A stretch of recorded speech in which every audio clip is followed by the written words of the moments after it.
Beberapa jam saja setelah pihak Komisi Pemberantasan Korupsi atau KPK curhat soal sulitnya menangani kasus korupsi yang melibatkan polisi, pihak Polri langsung bereaksi. Menjawab ungkapan Wakil Ketua KPK Alexander Marwata di rapat dengar pendapat dengan Komisi 3 DPR RI pada Senin 1 Juli 2024, anak buah Jenderal Listio Sigit Prabowo dalam hal ini Karo Pemnas Divisi Humas Polri, Brigjen Trunoyudo Wisnu Andiko mengklarifikasi pada Selasa 2 Juli 2024 pagi. Polri membantah pernyataan Alex yang menyebut jajaran Korps Bayangkara menutup pintu koordinasi dan supervisi jika lembaga anti rusuh menangkap oknum polisi. Trunoyudo mengatakan sinergi antara KPK dan Polri selama ini telah terbangun melalui adanya nota kesepahaman bersama. Ia menekankan Polri terus berkomitmen mendukung pemberantasan korupsi. Menurut dia, Polri juga telah berkoordinasi dengan penegak hukum bersama KPK. Ia menuturkan Polri tidak hanya memiliki kemampuan teknis, melainkan juga mampu menjalin kerjasama dengan penegak hukum lainnya. Salah satunya landasan kerjasama bersama dilaksanakan koordinasi supervisi yang mendasari peraturan Komisi Nomor 7 Tahun 2020 dalam rangka pemberantasan tindak pidana korupsi. Sebelumnya diberitakan KPK mengatakan jika ada jaksa yang ditangkap KPK, Kejaksaan Agung pasti akan menutup pintu koordinasi dan supervisi. Tidak hanya Kejagung, menurut Alex, Polri pun melakukan hal yang sama. Alexander menyampaikan dengan persoalan seperti itu, ia khawatir KPK tidak akan berhasil memberantas korupsi. Apalagi kata dia, secara kelembagaan, regulasi, dan SDM, KPK juga bermasalah. Saya ini udah 2 periode Pak ya, jadi pimpinan KPK. Yang pertama dengan Undang-Undang KPK yang lama, dan yang periode yang sekarang dengan Undang-Undang KPK yang baru.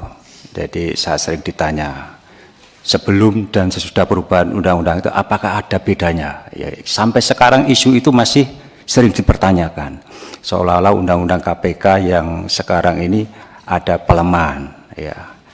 Bapak sekalian, selama 8 tahun lebih saya di KPK, kegiatan yang saya lakukan nyaris tidak berubah. Saya tiap pagi berangkat jam 7, pulang paling cepat saya setelah maghrib, kan begitu. Tidak ada yang berubah, kan gitu. Kenapa hasilnya berubah Pak Alek? Kenapa sekarang KPK begitu terpuruk? Kalau dari sisi kinerja Bapak sekalian, bisa dilihat selama 4 tahun sebelumnya di periode pertama saya ada 600-an perkara yang ditangani. Sementara untuk periode kedua itu ada 500-an lebih juga perkara yang ditangani. Hanya sering masyarakat lupa, di periode yang kedua ini ada bencana COVID 2 tahun. Praktis selama 2 tahun itu kekuatan pegawai KPK hanya sekitar 25-50%. Itu pun masih bisa kami tangani 500-an perkara. Itu kinerja dari sisi penindakan. Kemudian kalau terkait independensi, di periode ini rasanya lebih banyak pejabat tinggi negara yang kami tindak. Ya, ada 2 menteri termasuk kepala Basarnas yang sebelumnya enggak sebanyak itu, seingat saya. Artinya apa? Ya, sebetulnya dalam penanganan perkara penindakan, independensi dari intervensi eksekutif maupun lembaga-lembaga yang lain, secara kepada pimpinan, saya sampaikan, ke pimpinan saya pastikan tidak ada. 8 tahun saya di KPK dan tidak pernah sekalipun saya dihubungi untuk menghentikan perkara-perkara tertentu. Tapi apakah ada intervensi di dalam penanganan perkara? Nah, Bapak sekalian, problem di KPK ini kalau boleh saya sampaikan ada beberapa ya, menyangkut kelembagaan, mungkin juga regulasi, kemudian SDM. Ya. Dari sisi kelembagaan, tidak seperti di negara-negara lain yang saya sebutkan, misalnya yang berhasil dalam pemberantasan korupsi Singapura atau Hong Kong. Mereka hanya punya 1 lembaga yang menangani perkara korupsi. Ya. Singapura CPIB, Hong Kong ICAC. Seluruh isu terkait korupsi mereka yang menangani. Sedangkan kalau di KPK ada 3 lembaga Bapak sekalian. KPK, Polri, Polisi, dan Kejaksaan. Memang di dalam undang-undang KPK yang lama maupun yang baru ada fungsi koordinasi dan supervisi. Ya, Apakah berjalan dengan baik? Harus saya sampaikan kepada sekalian, tidak berjalan dengan baik. Ego sektoral masih ada. Masih ada. Kalau kami menangkap jaksa atau menangani jaksa misalnya, tiba-tiba dari pihak kejaksaan menutup pintu koordinasi supervisi. Sulit. Mungkin juga dengan kepolisian demikian. Ya. Jadi Bapak sekalian, ini persoalan ya, persoalan ketika kita berbicara pemberantasan korupsi ke depan. Saya khawatir Bapak sekalian dengan mekanisme seperti ini, saya terus terang ya tidak yakin kita akan berhasil memberantas korupsi.